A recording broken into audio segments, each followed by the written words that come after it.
es momento, yo creo, que de explorar y no de volcarse todavía, ¿no? De hecho, también tenía una conversación similar con un CEO hace poco y me decía, ¿no? ¿Qué hacer? Y le digo, no es momento de explorar y de pues hacer una consultoría, es decir, de que alguien de fuera venga y analice tu negocio y que vea, como bien dices, ¿no? What's in it for me? Pero todavía no es momento, creo, de volcarse. También es cierto que hay que empezar a explorar ahora, porque si todo el mundo lo hace, cuando tú empieces a hacerlo, igual ya será demasiado tarde, ¿no? Entonces, ¿qué utilizaciones o utilidades tiene? Pues yo veo una clarísima que es los programas de CRM de las empresas, ¿no? Es decir, cómo los usuarios se conectan con el ecosistema de tus herramientas, sea una base de datos, sea un e-commerce, sea una aplicación móvil. Entonces, te permite que sea más fácil conectarte y que sea sin, es decir, anti-hackeo o es decir, que yo le dejo mi contraseña a otro usuario se conecta, ¿no? Es decir, el tema de Netflix y compartir contraseñas, el tema de pues esto pues pone una medida de seguridad, ¿no? Entonces, si eso lo vinculas además con que los puntos de fidelización de una empresa, ¿no? El carnet de, yo qué sé, los sabios de Iberia, lo conviertas a criptomonedas, pues en un mismo sitio tienes identificación y tienes la herramienta de monetización, por ejemplo. Entonces, yo creo que solo con esta utilidad, que obviamente es amplia, ya hay un volumen de negocio y de oportunidad enorme. Ahora, también es cierto que hay que esperar a que mi madre pues sepa buscar sus puntos de Iberia en un MetaMask o en un whatever y no en su usuario y contraseña de su banca online o de su Iberia online, ¿no? Entonces, tiene que haber una parte de adopción de la tecnología tanto desde el punto de vista empresarial como desde el punto de vista del usuario sabiendo usarlo.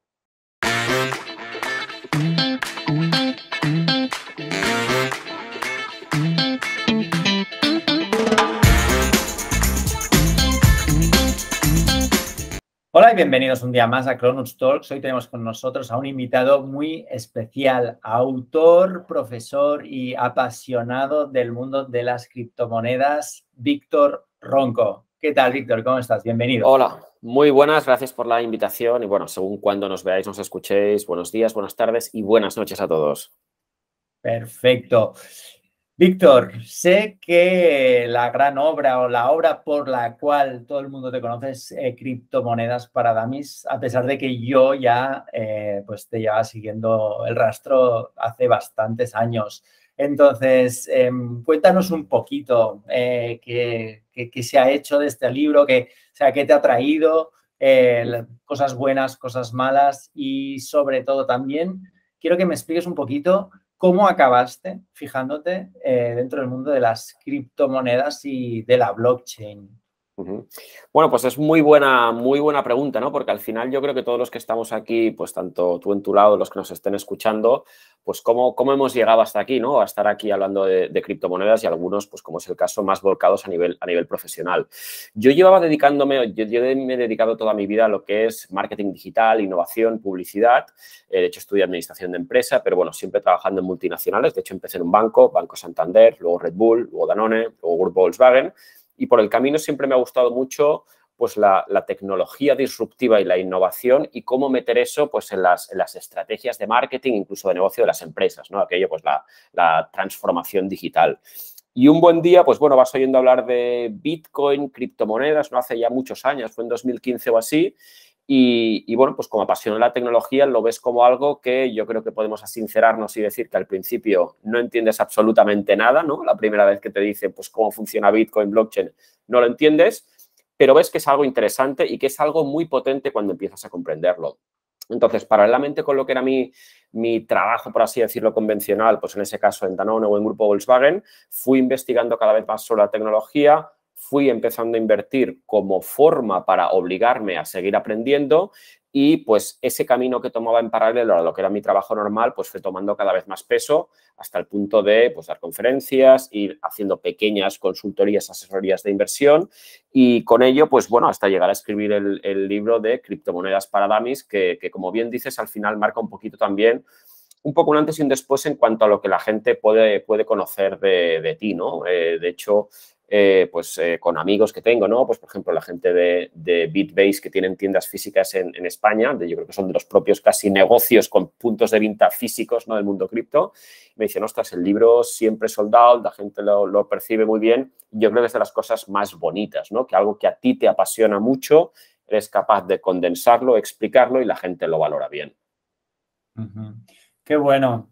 Entonces, yo sé que estás trabajando en una nueva obra. No sé si tienes algo que avanzarnos, algún titular interesante. Sí, mira, yo de hecho que también es algo bonito porque es un poco como la evolución de la escritura del libro, ¿no? De hecho, yo había escrito mi primer libro sobre marketing digital, el segundo sobre redacción publicitaria, el tercero sobre criptos, pero de hecho, bueno, está aquí, que ya os digo, no os voy a vender el libro, ya os diré el porqué. Al final es marketing digital, perdón, criptomonedas para dummies, pero bueno, si alguien conoce la serie para dummies, yo creo que uno de los puntos atractivos es que lo entiende cualquiera, ¿no? Es decir, siempre digo que lo puede entender mi pareja o lo puede entender mi madre, ¿no? Y ese nivel de que sea entretenido, esté bien explicado, sea breve, yo creo que abre las puertas del mundo cripto para cualquiera. Pero al final con nuestro editor, mi editor que era Editorial Planeta, me decía, está muy bien trabajado, pero ahora nos falta algo que sea para un perfil un poco más profesional, incluso de empresa, que tenga más profundidad. Y pues bueno, me volqué en el reto de escribir otro libro de criptos, pero como bien así apuntabas un poco ahí secreto a voces. De hecho, lo puse un día en una publicación y no lo he dicho mucho más allá. Pero eso, estoy escribiendo otro libro, pero pues eso, con mucho más rigor académico, mucho más información, dato técnico y al final mucho más profesional, ¿no? Siempre digo que el libro, así un poco de broma, que tiene que ser casi un poco aburrido, ¿no? Es decir, este es bastante fácil de leer, el otro es más un libro de economía. Pero bueno, y en eso estoy volcado pues 10 horas al día prácticamente, desde hace un par de meses. Qué bueno. Yo aquí tengo muchas preguntas. La primera de todas es ¿cómo lo haces? O sea, ¿cómo compaginas trabajo full time, Skoda, Grupo de Danone, etc., con la escritura de un libro? Esto, número uno, me parece brutal. O sea, nos tienes que dar 4 tips de productividad para que los podamos aplicar todos.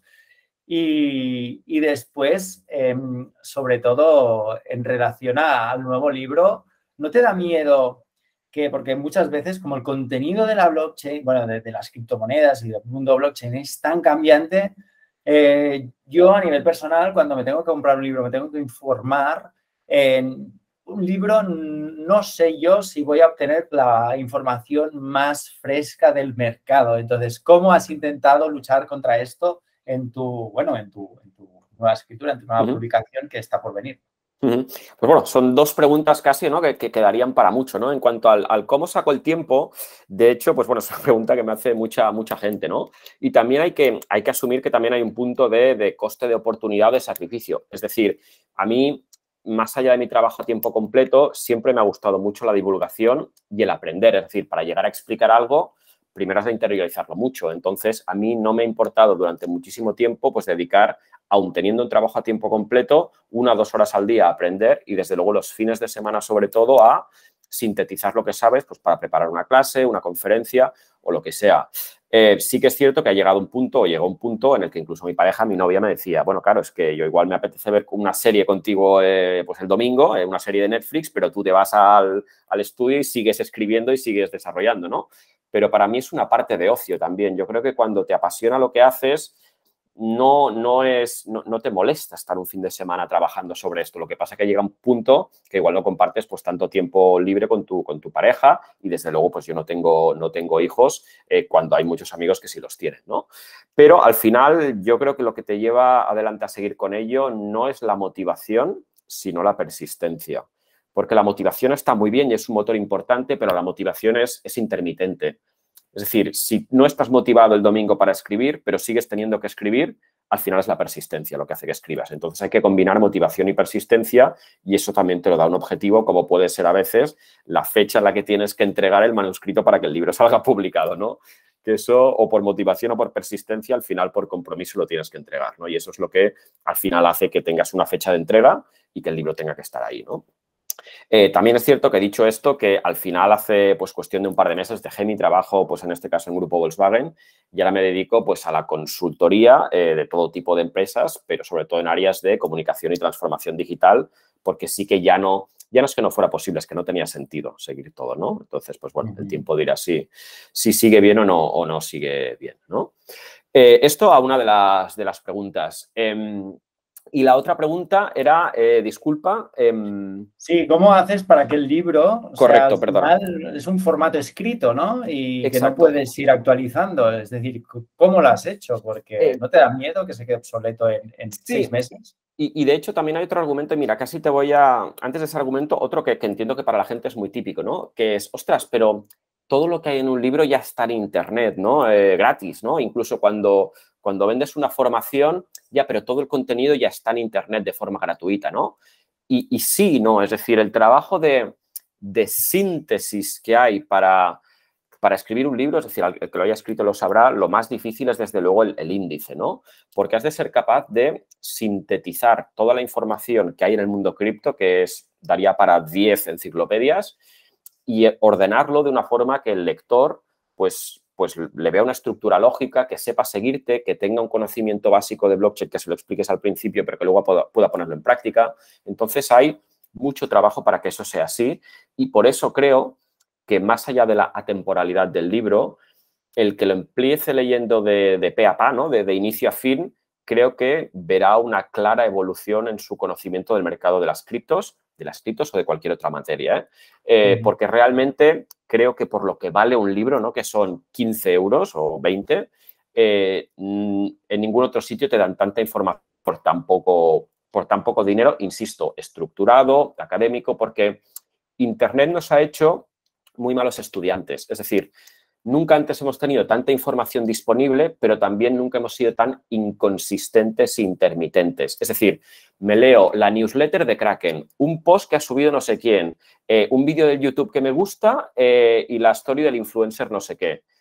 Y al final me he hecho un cacao mental que no sé muy bien ni lo que he aprendido ni lo que he desaprendido. Entonces, ¿que hay mucha información gratis? Sí, pero ¿tienes el rigor para ordenarla y para planteártelo como si fuera, yo que sé, un posgrado o un curso y realmente tal?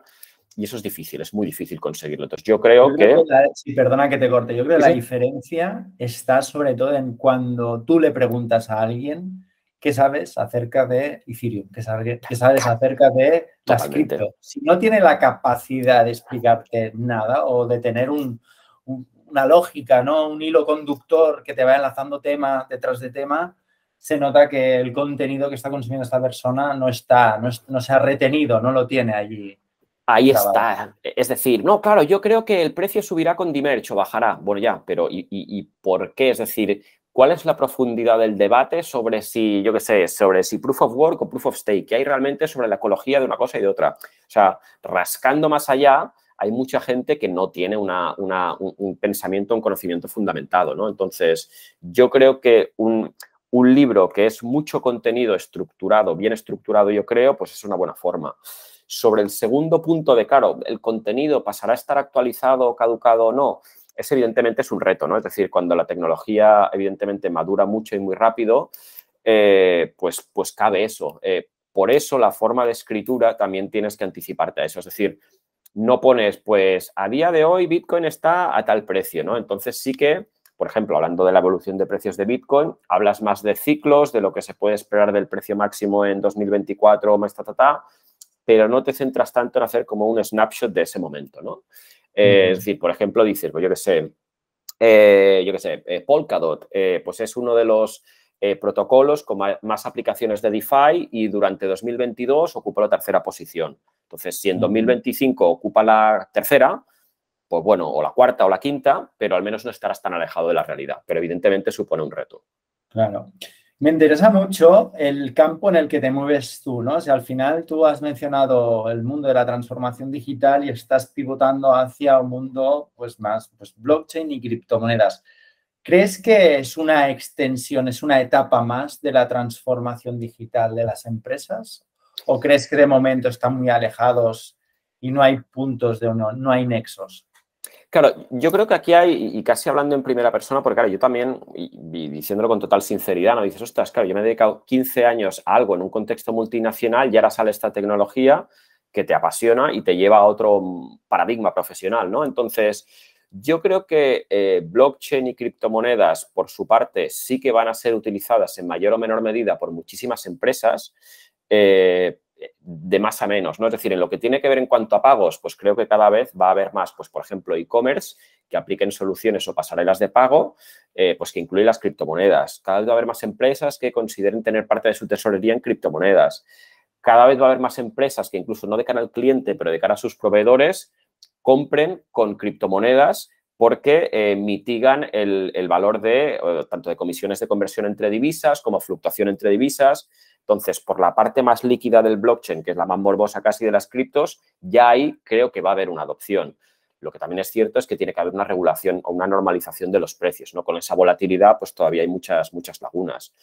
En cuanto a tecnología blockchain, pues también, ¿no? Es decir, todos sabemos que hay procesos que se mejoran gracias a la tecnología blockchain.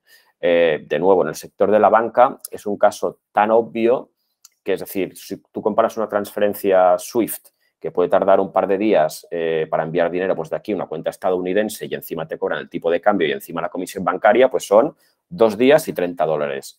Claro, esto en criptos, con según qué criptos, 1 céntimo y 1 segundo.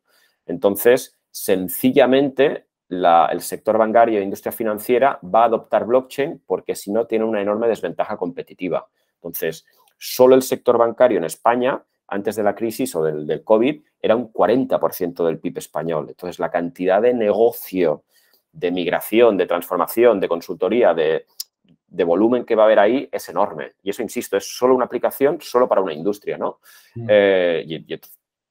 Víctor, una pregunta. O sea, claro, aquí tú te estás posicionando a favor de que la banca acabe adoptando pues, la tecnología blockchain o las criptomonedas, pero ¿no crees que la filosofía del Bitcoin precisamente es cargarse al intermediario y ir al peer-to-peer? Es decir, ¿qué reto, o sea, cómo un banco puede coger y adoptar esta tecnología sin meterse un tiro en su propio pie? ¿Me entiendes? O sea, es que es muy complicado.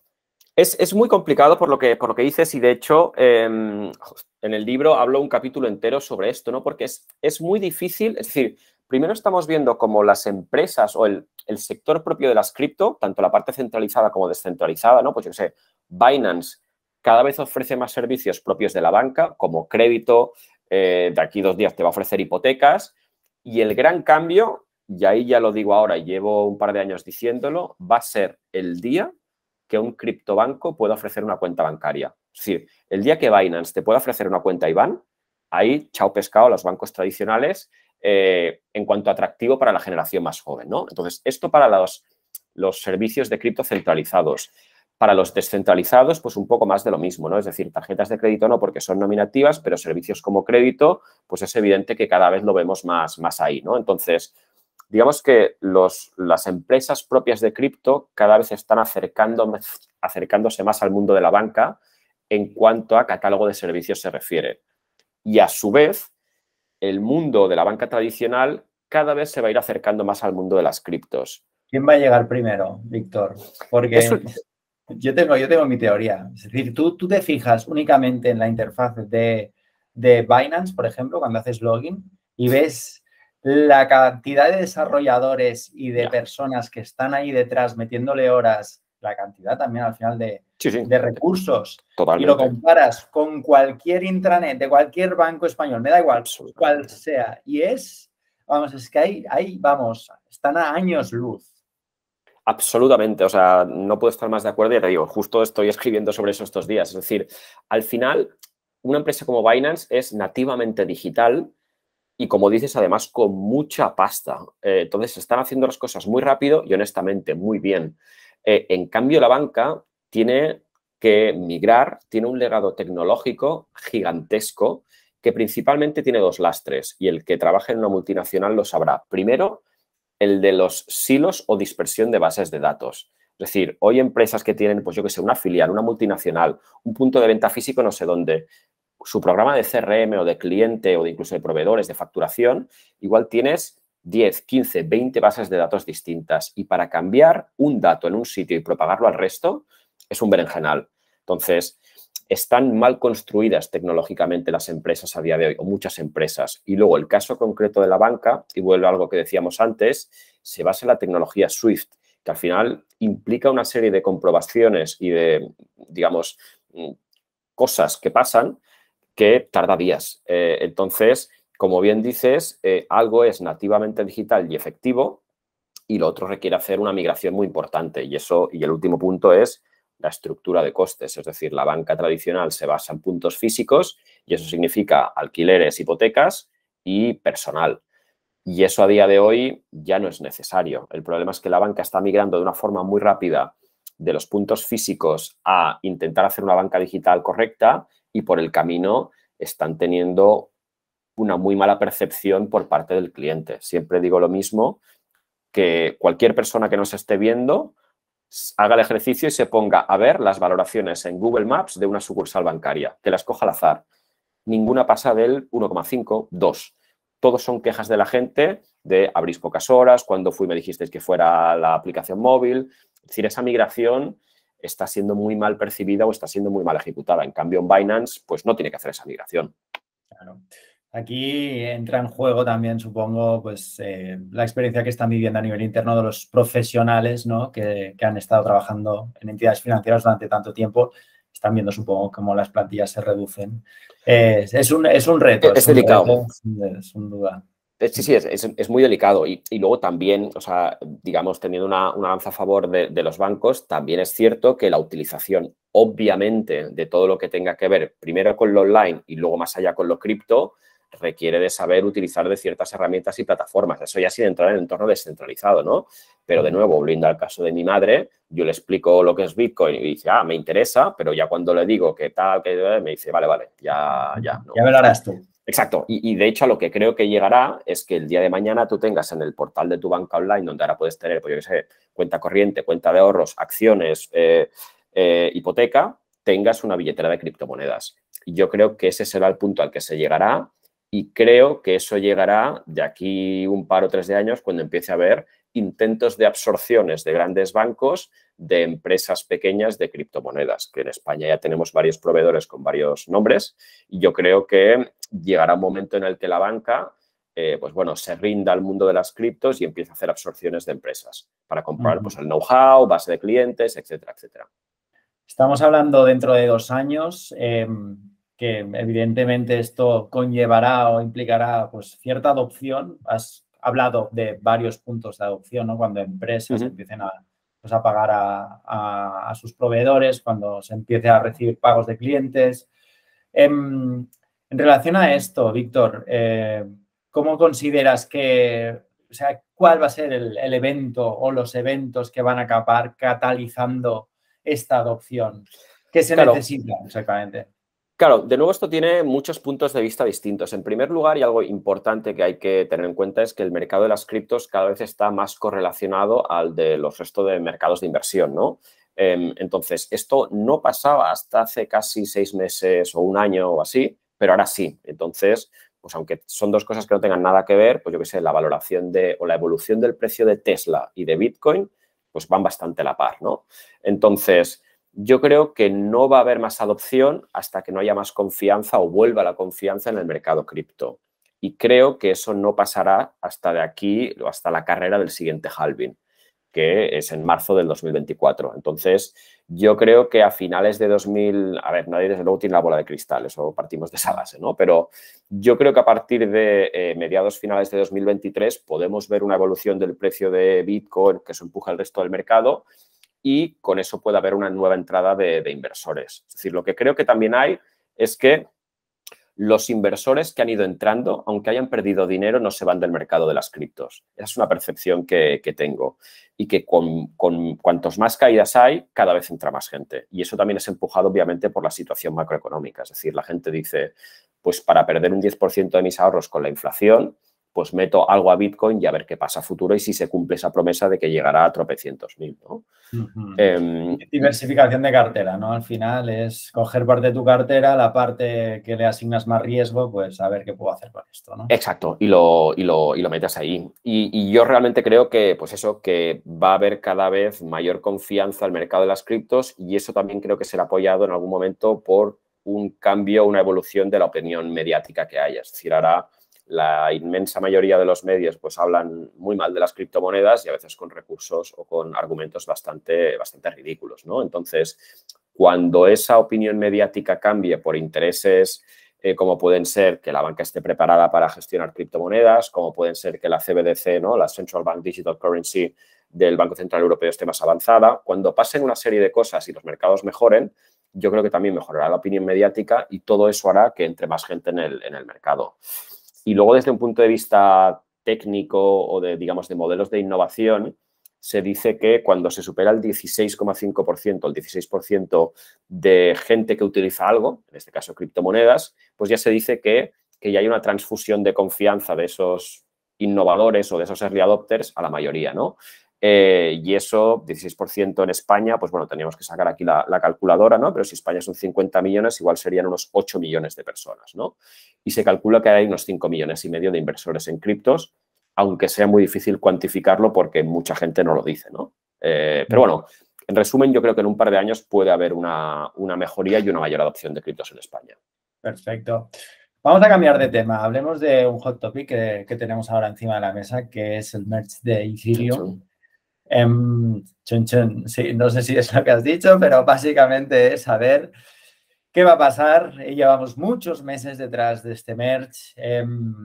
¿Tienes algún tipo, nosotros, siempre ya lo sabes, pero bueno, estamos desarrollando nodos validadores para Ethereum y mucha gente nos pregunta. Entonces, nosotros ya tenemos nuestra opinión formada, que es al final la institucional, la que lanzamos a todos nuestros clientes, pero me gustaría saber qué opina Víctor Ronco acerca de esto. Es decir, ¿qué opinas? ¿Qué va a pasar? ¿Qué no va a pasar? ¿Es un buen momento para exponerse a Ethereum, para abrir un nodo validador? ¿Qué opinas?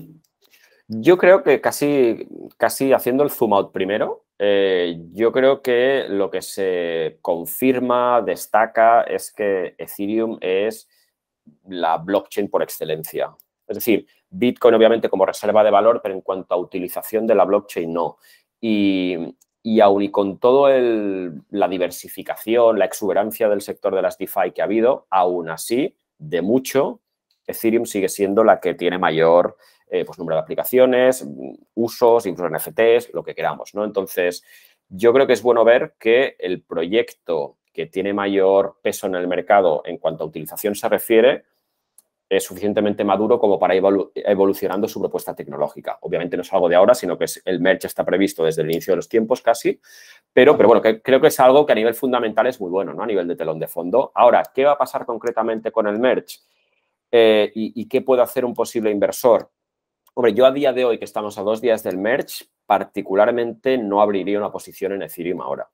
No haría mucho, no. Exacto. Yo me esperaría porque al final lo que estamos viendo, de hecho el mercado lo está interpretando así, es un buy the rumor, sell the news de manual, ¿no? Es decir, llevaba varias semanas subiendo mucho y subiendo desde luego muy por encima de otras criptos como Bitcoin, hasta el punto que tenía más volumen de negociación Ethereum que Bitcoin, ¿no? Que es algo que no había habido antes. Entonces, esto es claramente una expectativa en base a un evento, a una noticia que es el merge.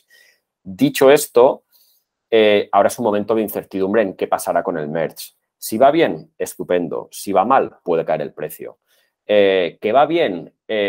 Pues puede haber parte de toma de beneficios en base a la expectativa que ha habido para el merge y, de hecho, eso yo creo que ya se está produciendo y, de hecho, desde hacía muchos días o jornadas no se comportaba mejor Bitcoin que Ethereum, ¿no? Entonces, ahora tiene un poquito de menos fuerza relativa a Ethereum. Entonces, eso a nivel puramente de tomar posiciones, trading, tomar beneficios. En cuanto a la bifurcación en sí, ¿no? Y ECW, yo creo que es una moneda, pues no sé, llamada a no aportar mucho, ¿no? Es decir, al final que tenga Ethereum se lo puede tomar como pues un pequeño airdrop de una nueva moneda, pero que no le veo mucho futuro a esa moneda, ¿no? Es decir, la gente seguirá apoyando la red principal y no porque un minero quiera rentabilizar su equipo significa que esa cadena pues tenga más fuerza que la red principal o el Ethereum principal, ¿no? Entonces, es eso. En resumen, yo creo que evento importantísimo, muy esperado. No tomaría posiciones ahora. Creo que puede haber cierta corrección de precio después y que, de hecho, si hay una corrección de precio después del merge, puede ser un buen momento para tomar posiciones. De hecho, el merge me lo tomo de una forma similar a cuando hay un split de acciones en bolsa, ¿no? Es decir, pues yo qué sé, Tesla dice, vamos a dividir nuestras acciones de 1 a 4. Pues cuando se produce esa noticia, empieza a subir el precio. Cuando hay el split, la gente se espera para recoger esa esa caída, digamos, ese split de acciones y luego normalmente baja el precio. Entonces, yo creo que cuando acabe de bajar Ethereum, si eso se produce, puede ser un momento para cargar y así que tener visión a largo plazo. Totalmente. Yo creo que la potencialidad ahora del precio está más hacia la baja que no hacia la alza. Es decir, si ahora entrar en el mercado no tiene sentido. Porque si va bien el merge, no va a explotar el precio para arriba tal y como está la macro en estos momentos. En cambio, si hay aparte, si va un poco mal o hay algún intento de hackeo, es decir, va a haber una bajada monumental del precio y aparte estamos viendo el precio como está subiendo, está en 1.700 esta mañana, o sea, no creo que sea un buen momento. Pero bueno, esto, como siempre, it's not a financial advice, o sea, no es una recomendación de inversión, que cada uno haga su búsqueda de información y ya está. Perfecto.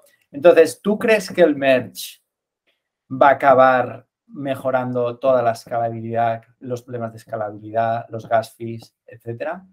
A ver, de hecho, no al inicio. Es decir, el problema de la escalabilidad está ahí, pero sí que está llamado a mejorar la escalabilidad. Lo que pasa que, es decir, siguen siendo necesarios o seguirá habiendo soluciones. De hecho, el sharding vendrá más adelante. Seguirán siendo necesarias soluciones de segunda capa. De hecho, si no fuera necesario, siendo muy básico, pues no tendría sentido, pues yo qué sé, que Matic siguiera subiendo. Entonces, yo creo que por mucho que se siga desarrollando Ethereum, sigue dando pie a que otros proyectos lo mejoren. Entonces, sí que creo que va a mejorar, pero no creo que sea la solución definitiva para el propio Ethereum. Qué bueno.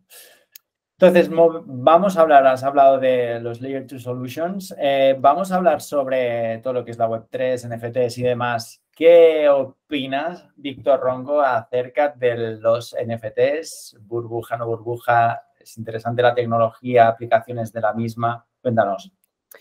Evidentemente sabemos que los NFTs tienen muchas aplicaciones, ¿no? Entonces, la respuesta realmente lógica es decir que como tecnología, pues realmente tiene futuro y tiene muchas aplicaciones, pero que en el caso concreto, ¿no?, de las colecciones de NFTs vinculadas a Profile Pictures, ¿no?, es decir, Mutants, CryptoPunks, etcétera, etcétera, es un mercado que tiene una gran burbuja.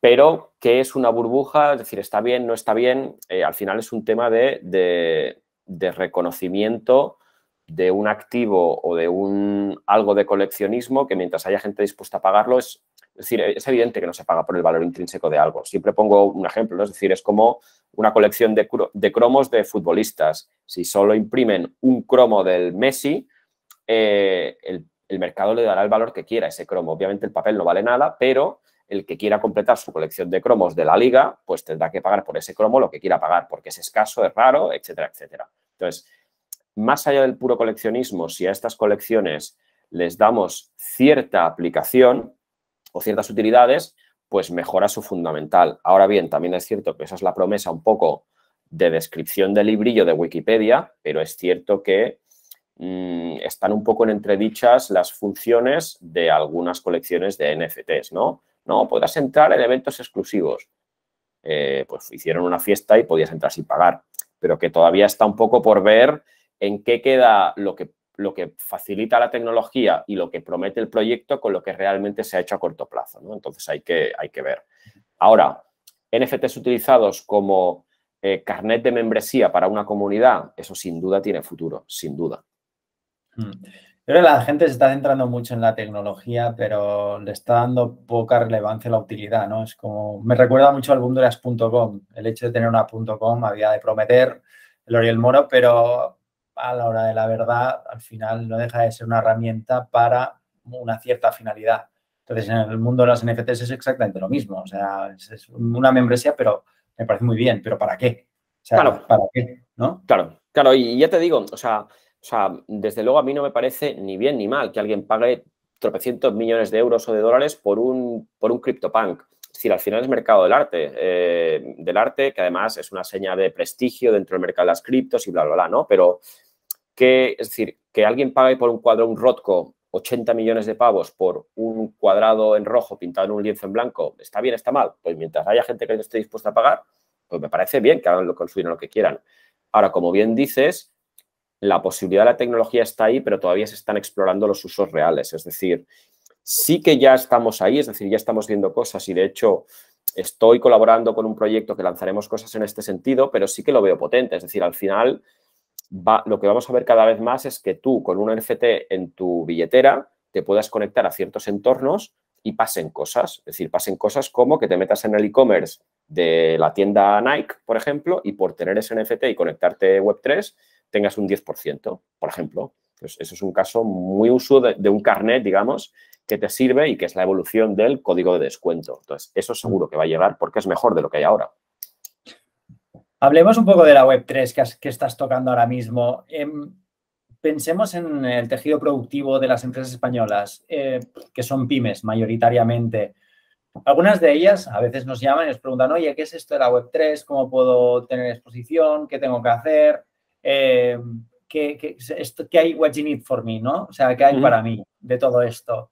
¿Qué recomendación le darías a empresas pues, bueno, que les resuena este nombre, que quieren empezar a tener exposición dentro del mundillo?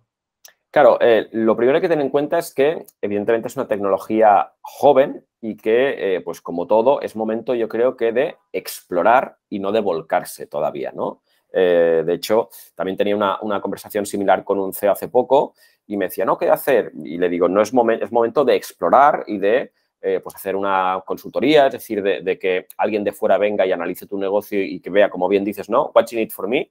Pero todavía no es momento, creo, de volcarse. También es cierto que hay que empezar a explorar ahora, porque si todo el mundo lo hace, cuando tú empieces a hacerlo, igual ya será demasiado tarde, ¿no? Entonces, ¿qué utilizaciones o utilidades tiene? Pues yo veo una clarísima que es los programas de CRM de las empresas, ¿no? Es decir, cómo los usuarios se conectan con el ecosistema de tus herramientas, sea una base de datos, sea un e-commerce, sea una aplicación móvil. Entonces, te permite que sea más fácil conectarte y que sea sin, es decir, anti-hackeo o es decir, que yo le dejo mi contraseña a otro usuario se conecta, ¿no? Es decir, el tema de Netflix y compartir contraseñas, el tema de pues esto pues pone una medida de seguridad, ¿no? Entonces, si eso lo vinculas además con que los puntos de fidelización de una empresa, ¿no? El carnet de, yo qué sé, los sabios de Iberia, lo conviertas a criptomonedas, pues en un mismo sitio tienes identificación y tienes la herramienta de monetización, por ejemplo. Entonces, yo creo que solo con esta utilidad, que obviamente es amplia, ya hay un volumen de negocio y de oportunidad enorme. Ahora, también es cierto que hay que esperar a que mi madre pues sepa buscar sus puntos de Iberia en un MetaMask o en un whatever y no en su usuario y contraseña de su banca online o de su Iberia online, ¿no? Entonces, tiene que haber una parte de adopción de la tecnología tanto desde el punto de vista empresarial como desde el punto de vista del usuario sabiendo usarlo. Qué buena. Hablemos sobre aplicaciones, construyendo sobre lo que estás comentando. Imaginemos que hay pues, empresas que empiezan a utilizar las criptomonedas pues, para pues, mediar con sus clientes, partes interesadas y demás. ¿Qué opinas acerca del hot topic que ahora habla muchísima gente, que ya se ha popularizado? Yo creo que es la elusión fiscal. ¿Cuál es tu punto de vista al respecto? Es complejo, es un tema muy polémico, pero no me extraña, ¿no? Es decir, al final hay que tener en cuenta que, ostras, pagamos, es decir, por lo que trabajamos pagamos un 40%, por lo que consumimos pagamos un 21%, por lo que heredamos o dejamos a nuestra descendencia pagamos un 30%. Esto en España, ¿no? Entonces, lo más normal es que la gente quiera ver cómo pagar menos impuestos siempre desde un punto de vista legal, porque hay mucho descontento con la utilización que se hace de los impuestos, ¿no? Es decir, no vamos a entrar en temas políticos, pero al final el principal problema de este país, el número uno, es el gasto público.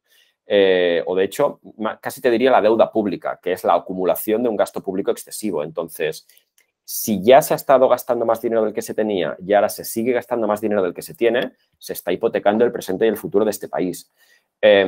Y el problema es que no se están tomando medidas para mejorar esto, ¿no? Es decir, España es el país de Europa con más políticos por habitante, entonces se están haciendo muchas cosas objetivamente mal hechas que están agravando el problema. Entonces, no me extraña que haya mucha gente que, insisto, siempre dentro de la ley, quiera hacer cosas que hacen las grandes fortunas o que hacen empresas extranjeras para pagar menos impuestos. Entonces, me parece algo muy, muy lógico y me parece una respuesta a los tiempos en los que vivimos.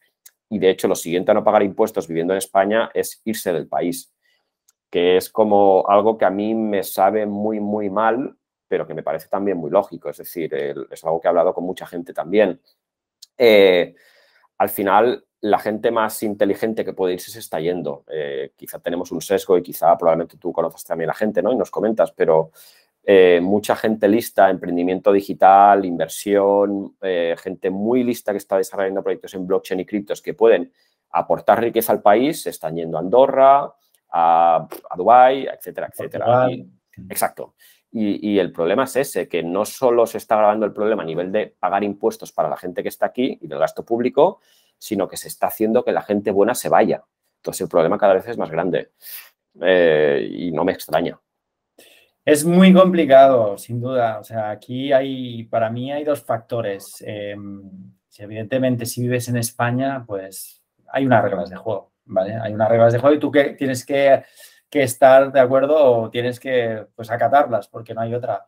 Pero si tienes la posibilidad de elegir y no estás dispuesto o bueno, te parece excesivo, pues ¿por qué no? O sea, al final, ¿quién soy yo? O sea, ¿cómo puedo yo criticar a Rubius cuando a Rubius es el youtuber más importante español, que es una persona que ha cotizado y que ha pagado más impuestos que, vamos, que la gran mayoría de españoles, el 99,9% de españoles, que se le tendría que hacer una catedral, una estatua en medio de todas las ciudades de España, este tío pobre, y encima va y lo linchan?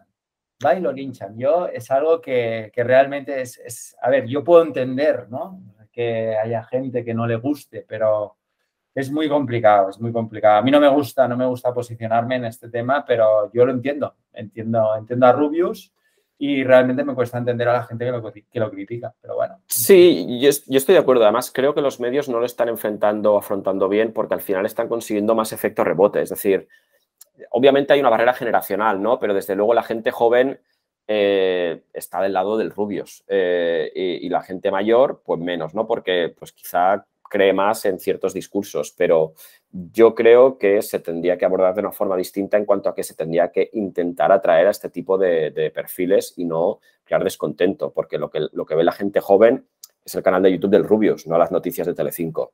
Entonces, cuanto más distancias las posturas, más estás haciendo grave el problema, de nuevo, a futuro. Entonces, ya no, o sea, con independencia que yo esté a favor o en contra, creo que se está gestionando mal este problema.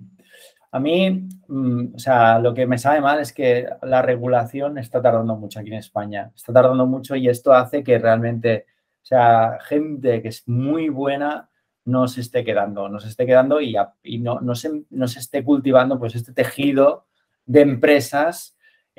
Porque si tú empiezas a preguntar sobre empresas cripto en España, es que somos cuatro gatos, Víctor. Totalmente. Somos los que nos conocemos todos. O sea, no llenamos ni una sala de cualquier exposición, de cualquier evento, ¿me entiendes? Entonces, esto para mí tendría que cambiar. Tiene que cambiar y para que cambie tienes que poner algún tipo de incentivo en este sentido. Sí, y es muy triste, coincido mucho con lo que dices. Al final, ostras, cuando o sea, yo tuve la suerte de salir en un programa de televisión y al poco me escribieron la mayoría de empresas españolas, porque es lo que tú dices, que son un puñado. Luego vas a un evento en Barcelona y conoces a todo el mundo, vas a una conferencia y al que invitan, coño, ya lo conocías, ¿no? Realmente es un puñado de gente, pero es lo que tú dices, ostras, España como país tiene muchas cosas para posicionarse como el primer país del mundo en cuanto a calidad de vida, ¿no? Pero no se está haciendo lo necesario para crear un hub de emprendimiento en base a la economía digital o llámale como quieras, ¿no? Cosa que sí que está haciendo Portugal, Andorra, incluso Canarias, en cierta medida, ¿no? Y al final es lo que vas viendo con la gente, ¿no? Que dice, ostras, quizá me fui a Andorra hace 4 años por los impuestos, pero es que ahora es un hub. Es decir, ahora, con independencia de lo que pague de impuestos, sé que si voy a tal coworking o si tal no sé dónde, contacto así con los mejores desarrolladores en Europa de no sé qué proyecto o ta. Entonces, eso es lo que, como bien dices, España tendría que anticipar y atraer o retener, mejor dicho, por lo menos, o sea, antes de atraer, retener al talento que hay aquí porque se está yendo mucho de ese talento. Exacto. Confiamos demasiado en nuestro clima, en nuestras playas, como atractivo principal. Sí, Sí, pero mira, justo con no, que el otro día veía que con lo de la ola de calor, claro, España cada vez será un país más caluroso. Llega un punto que al final, mira, incluso el turismo de playa, igual en agosto diga, mira, me prefiero ir a otro país que no sea tan cálido como España, ¿no? Veremos. Víctor, ya acabamos, que sé que estás muy liado. Dinos ya para acabar, ¿cuáles son los recursos que consumes pues, para escribir estos libros magníficos que nos presentas y también pues, para estar al día de las novedades del mundo blockchain y las criptomonedas?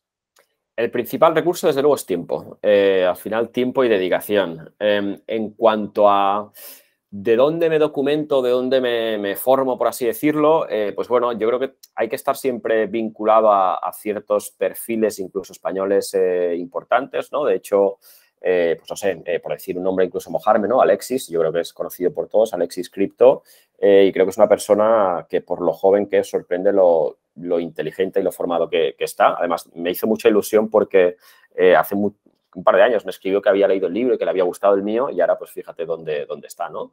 Entonces yo creo que es una persona desde luego a seguir, ¿no? Más allá de eso, pues hay muchísimos perfiles, cuentas, empresas, pero como fuentes fáciles, yo creo que al menos seguir, o sea, por ejemplo, la newsletter de Kraken está muy bien. Es decir, hay muchos exchanges que cada vez vuelcan más datos en newsletters, ¿no? Las hay desde diarias a semanales a mensuales, pero te dan una pequeña visión pues bueno, de cómo está el mercado de información, ¿no? Insisto, pongo este ejemplo, pero que podría poner el de otros exchanges, ¿no? Pero en concreto Kraken lo hace bastante bien. Luego tenemos canales de Telegram muy, muy interesantes, ¿no? Algunos que son más de actualidad, desde luego no menciono Cointelegraph, etcétera, etcétera, pero sí que hay algunos, pues más que bajan a los números, como CryptoQuant, por ejemplo, que ya te bajan a datos, que es interesante para interpretar el mercado, ¿no? Y más allá de eso, propiamente, pues para escribir un libro, al final es cotejar muchísima información, es lo que te decía. Es complejo escribir un libro ahora porque por cada dato que pongas has de certificar que es correcto y que es actualizado y que es, entonces se lleva mucho más tiempo, ¿no? Entonces, procuro buscar muchas fuentes de información que sean lo más transparentes posibles y obviamente citarlas todas, ¿no? Y en ese proceso estoy, pues que bueno, que para cada página que escribo, pues tengo normalmente 3 o 4 libros abiertos, que es como es el caso ahora. Así que en esas estamos.